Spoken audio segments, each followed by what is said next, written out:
أعوذ بالله من الشيطان الرجيم بسم الله الرحمن الرحيم Assalamualaikum warahmatullahi wabarakatuh. Alhamdulillah wassalatu wassalamu ala Rasulillah wa ba'd. Kita masuk ke pembelajaran nahwu, yaitu talkhis al-khulasah, pembelajaran nahwu wa sharaf pada kitab Silsilah secara talkhis yang disusun oleh guru kami, yaitu Ustadz Zamzami hafizahullah taala. Beliau menyusun ringkasan ini sejatinya untuk tulab yang berada di I'dad Muallimul Lughah Al-Arabiyyah di Hidayat Najah, dan saya termasuk talib yang lulus dari pesantren tersebut, dari I'dad tersebut. Kemudian saya berusaha untuk menjelaskannya secara ringkas dan secara makna yang mudah-mudahan untuk teman-teman sekalian mudah dipahami. Kita masuk ke video pertama atau pelajaran pertama pada nahwu wa sharaf dalam talkhis silsilah lipiyah. Kita bahas pertama, yaitu al-kalimah. Al-kalimah. Apa itu al-kalimah? Dalam bahasa Indonesia disebut kata.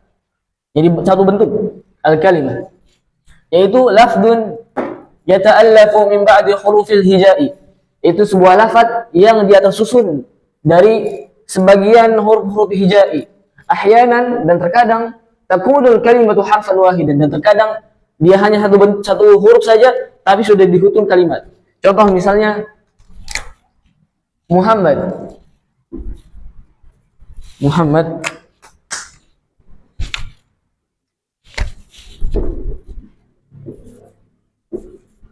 Muhammad. Ya. Lafaz yang tersusun dari sebagian huruf hijai, tersusun dari huruf mim, ha, mim dan dal. Nah, ketika dia tersusun, maka dia disebut dengan sebuah lafaz. Muhammadun, maka disebut dengan al-kalimah. Kemudian terkadang juga satu huruf, contoh misalnya wa dan wa, wow. Nah, dia meskipun hanya satu huruf, tapi dia terhitung kalimat.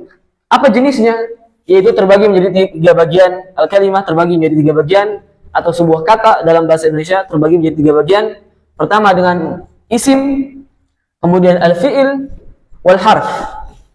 Isim, fi'il, dan harf. Apa itu isim? Yaitu kalimatun yusamma biha syakhsun aw syai'in akhar. Yaitu isim adalah sebuah kalimat yang dinamakan sesuatu. Yang dinamakan sesuatu. Contoh misalnya, ada sebuah sapi, misalnya sapi. Sapi hewan.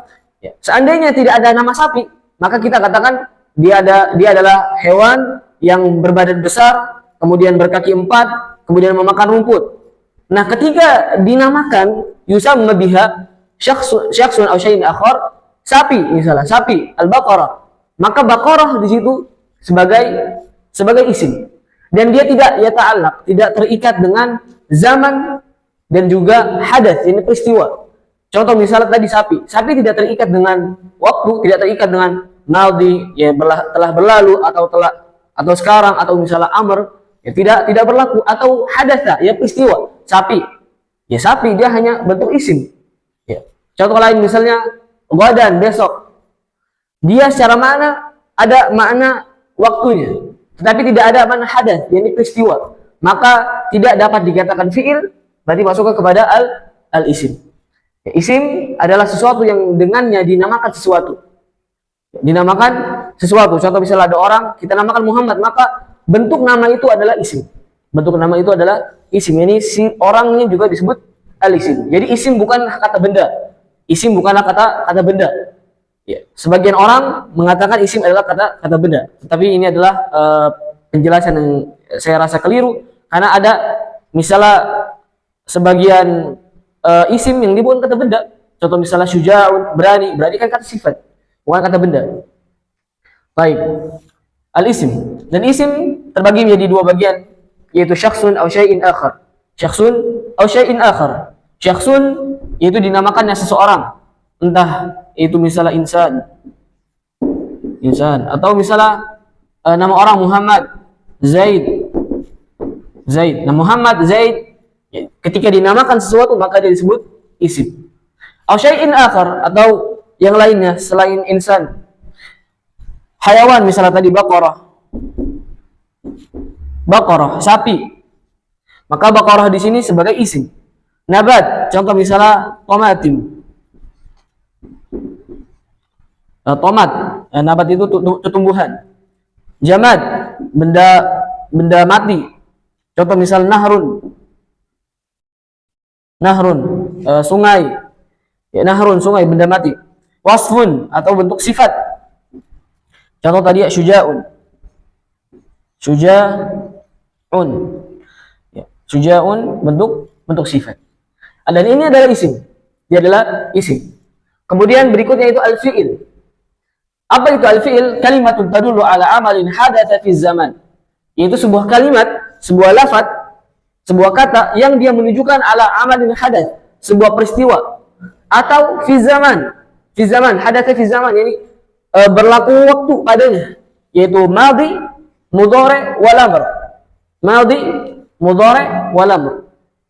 Baik, madhi apa itu madhi? Yadullu ala amalin madhi, yani fi'il madhi adalah fi'il yang dia bermakna madhi, telah lampau, telah berlalu. Contoh misalnya dhahaba. Dhahaba. Artinya apa? Dia telah pergi, artinya dia telah melakukan amal, telah melakukan peristiwa tersebut, yaitu pergi. Dhahaba. Baik, kemudian mudhari. Yadullu ala mudhari, yadullu ala hadir, bukan mudhari. Afwan. Ala hadir awil mustaqbal. Mustaqbal. Ini fi'il mudhari itu yang menunjukkan kepada al-hadir, ini keadaan sekarang yang sedang dia lakukan, atau mustaqbal, atau yang masa depan yang belum terjadi. Contoh misalnya hadir. Ana askutu, misalnya saya diam, sekarang saya diam. Ana askut. Atau misalnya ana adhabu, saya pergi, artinya saya sedang pergi. Ana amshi, saya sedang jalan. Ya, artinya telah hadir ini yang sekarang dia lakukan.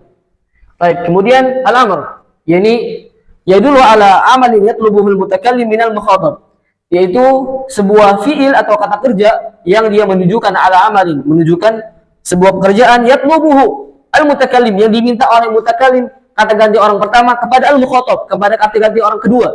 Saya kata ganti orang pertama, saya menyuruh kepada orang lain. Nah, orang lain ini ketika saya suruh, maka disebut amr, perintah. Ya Muhammad misalnya. Idhab ya Muhammad, pergilah.